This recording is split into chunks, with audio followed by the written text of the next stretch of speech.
નમસ્કાર. ખેતીની વાત કરીએ તો સૌથી મોટો સવાલ શું આવે મનમાં? એ જ ને કે પાકને પૂરેપૂરું પોષણ કેવી રીતે આપવું? તો બસ આજે આપણે એક એવા જબરદસ્ત ખાતર વિશે વાત કરવાના છીએ જે સમજો કે પાકની ઉપજ અને જમીનની તંદુરસ્તી બંને માટે એકદમ ગેમ ચેન્જર સાબિત થઈ શકે છે. ચાલો આને જરા ઊંડાણથી સમજીએ.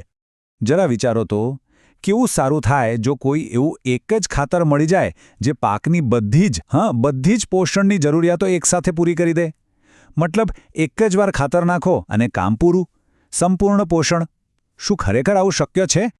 વેલ, આ સવાલનો જવાબ આ એક આંકડામાં છુપાયેલો છે. 6. જી હા, માત્ર 6. અને ના, આ કોઈ સાદો સીધો આંકડો નથી. આ તો એક એવી શક્તિશાળી ફોર્મ્યુલાનો પાયો છે, એક એવા 6 તત્વોની તાકાત છે જે સાચે જ ખેતીમાં એક નવું પરિવર્તન લાવી રહી છે. તો એ 6 તત્વોની શક્તિનું નામ શું છે?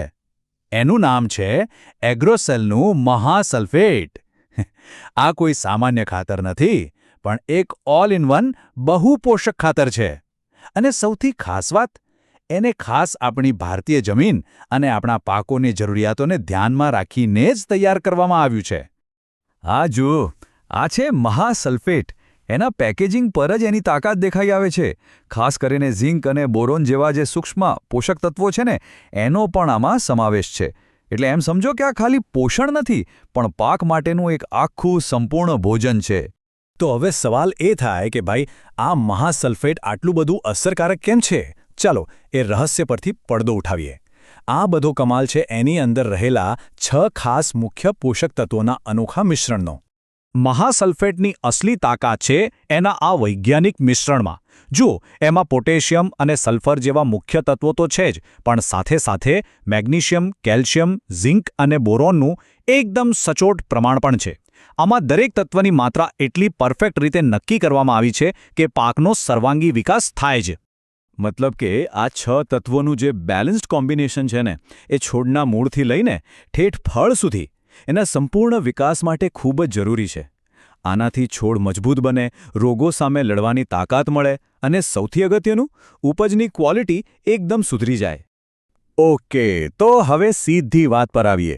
બજારમાં આટલા બધા ખાતર છે, તો પછી મહાસલ્ફેટ જ કેમ પસંદ કરવું જોઈએ?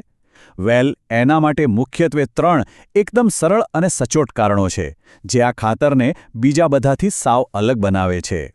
પહેલું, આ સંપૂર્ણપણે કુદરતી સ્ત્રોતમાંથી બનેલું છે. બીજું, એક જ ડોઝમાં પાકને જે જોઈએ એ બધું જ પોષણ મળી જાય. અને ત્રીજું, આ પર્યાવરણને નુકસાન નથી કરતું, ઉલટાનું જમીનને સુધારે છે. આ 3 કારણો જ એને એકદમ સ્માર્ટ પસંદગી બનાવે છે. આ વાક્ય જુઓ, કોઈ પણ રાસાયણિક પ્રક્રિયા વગરનું શુદ્ધ ખાતર. આ એક વાક્યમાં જ મહાસલ્ફેટની આખી ફિલોસોફી આવી જાય છે. આનો સીધો મતલબ એ છે કે જમીનમાં કોઈ હાનિકારક કેમિકલ નથી જતું. બધું જ કુદરતી છે, જે જમીનની પોતાની શક્તિને જ વધારે છે.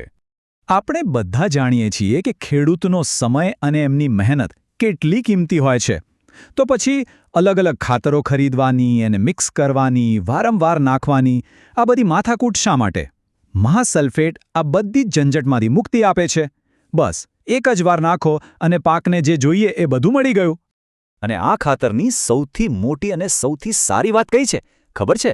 એ માત્ર પાકને જ ફાયદો નથી કરતું, પણ આપણી જમીનને પણ પોષણ આપે છે. એ જમીનની કુદરતી ફળદ્રુપતાને વધારે છે અને જે લાંબા ગાળે ખેતી માટે સૌથી વધુ ફાયદાકારક સાબિત થાય છે.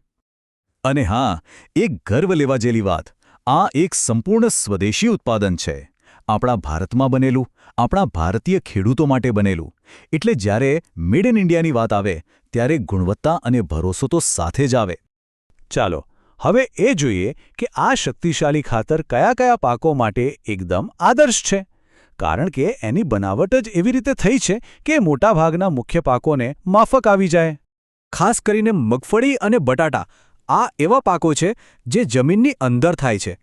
એમના માટે તો મહાસલ્ફેટ ખરેખર વરદાનરૂપ છે. એનાથી દાણા અને કંદનું કદ વધે છે, વજન વધે છે અને ક્વોલિટીમાં પણ જબરદસ્ત સુધારો જોવા મળે છે. એ જ રીતે કપાસ અને શેરડી જેવા જે રોકડિયા પાકો છે, એમની ઉપજ વધારવામાં પણ આનો બહુ મોટો ફાળો છે. સીધી વાત છે, ઉપજ વધે એટલે ખેડૂતને આર્થિક ફાયદો પણ વધુ થાય. અને વાત અહીં જ નથી અટકતી. ટામેટાં, મરચાં, રીંગણ કે બીજી કોઈ પણ શાકભાજી હોય એના માટે પણ મહાસલ્ફેટ એકદમ ઉત્તમ પસંદગી છે. કારણ કે એમાં જે કેલ્શિયમ અને બોરોન છે ને એ ફળની ગુણવત્તા તો સુધારે જ છે પણ એને લાંબો સમય ટકાવી રાખવામાં પણ મદદ કરે છે. તો આખી વાતનો સાર શું નીકળ્યો? એ જ કે મહાસલ્ફેટ ખાલી એક ખાતરની થેલી નથી, પણ આજની આધુનિક ખેતી માટે એક સ્માર્ટ, કુદરતી અને ટકાઉ સોલ્યુશન છે. આ કુદરતની શક્તિ અને વિજ્ઞાનની સમજનો એકદમ પરફેક્ટ મિશ્રણ છે. અને આ બધું અંતે એક મોટા ધ્યેય સાથે જોડાય છે. જુઓ, સમીકરણ બહુ સીધું છે. પાક સ્વસ્થ હશે તો ખેડૂત સમૃદ્ધ થશે. અને જ્યારે દેશનો ખેડૂત સમૃદ્ધ થશે ત્યારે જ તો આપણો ભારત દેશ સમૃદ્ધ બનશે. આનાથી મોટો કોઈ વિચાર હોઈ શકે? તો હવે અંતિમ સવાલ એ છે કે શું હવે એ સમય નથી આવી ગયો કે ખેતી કરવાની રીતમાં એક સ્માર્ટ પરિવર્તન લાવીએ? ઓછી મહેનતે વધુ સારી, ગુણવત્તાવાળી ઉપજ મેળવીએ? મહાસલ્ફેટ સાથે આ માત્ર એક સપનું નથી, પણ એક વાસ્તવિકતા છે. પસંદગી હવે આપણા હાથમાં છે.